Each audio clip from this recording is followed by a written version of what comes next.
مرزا غلام احمد نے نبوت کا دعویٰ کیوں کیا؟ یہ بات ذہن میں رکھیے کہ مرزا غلام احمد یہ انگریز کا لگایا ہوا پودا تھا، اور اس کی دلیل یہ ہے کہ آج تک اگر آپ مرزائی ہوں معاذ اللہ، یا باہر کے یورپ کا ویزا وغیرہ لینے کے لیے آپ اپنے آپ کو کاغذات میں مرزائی ڈکلیئر کر دیں، یہ سوچ کے یار کیا فرق پڑتا ہے، ایک کا فارم ہی جو بھرنا ہے اس پہ دستخط کرنے سے کیا میں کافر ہو جاؤں گا؟ کیا میں مرزائی ہو جاؤں گا؟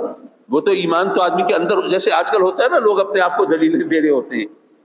کہتے ہیں کہ وہ ایک فارم بھر دوں گا تو میرے لیے روزی رزق کا ذرا راستہ کھل جائے گا، ویزا مل جائے گا، وہاں پہ کوئی اچھی جاب بھی مل جائے گی، روزی کا ایک سلسلہ چل پڑے گا، اور یہاں پہ ان مشکلات سے جان چھوٹ جائے گی، اور میں وہاں پہنچ جاؤں گا، بیوی بچوں کو بلا لوں گا، اور پھر میں اپنے عقیدے پہ قائم ہوں۔ وہ تو جانتا ہے نا، دلوں کا حال جانتا ہے، اس سے کیا فرق پڑتا ہے؟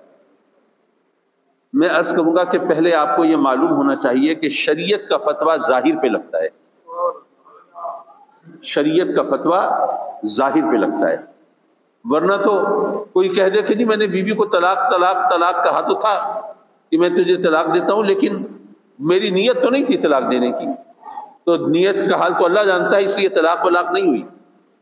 تو مفتی صاحب یہ کہیں گے کہ بھائی نیت کا حال تو اللہ جانتا ہے، لیکن یہاں اس معاشرے میں زندہ رہنے کے لیے، یہاں پر اس ماحول کے اندر وقت گزارنے کے لیے ہمارے لیے لازم ہے کہ ہم ظاہر کے مطابق فیصلہ کریں۔ جب تو نے طلاق دی ہے ظاہری طور پر، نیت تھی یا نہیں تھی ہمیں اس سے غرض نہیں ہے، لیکن یہ طلاق ہو گئی تو شریعت کا فتویٰ ظاہر پہ لگتا ہے۔ تو آپ نے تو باقاعدہ تحریری طور پر فارم بھر دیا کہ میں مرزائی ہوں، تو اب آپ کہتے پھریں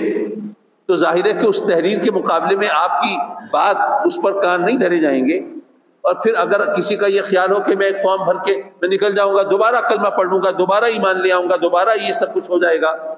تو یہ مرزائی بھی اتنے بے وقوف نہیں ہے کہ اس طرح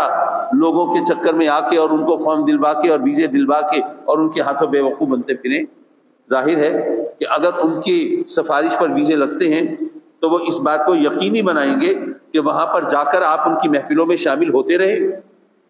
اور ان کے عقائد اور ان کے جو نظریات ہیں، ان کی کتابیں، ان کا لٹریچر وہ آپ کے گھر میں رہے، آپ کے زیر مطالعہ رہے، اور آپ ان کے حوالے سے جو بھی تبلیغی ان کے اجتماعات ہوتے ہیں دینی مذہبی، ان میں شرکت کرتے رہیں۔ اور اگر آپ کے حوالے سے انہوں نے دیکھا کہ آپ وہاں ان کے ساتھ چلنے کے لیے تیار نہیں ہے دینی مذہبی معاملات میں، تو ان کا وہاں پہ تعلق ہے، وہ آپ کا ویزا کینسل کرا دیں گے، آپ کو ڈیپورٹ کرا دیں گے۔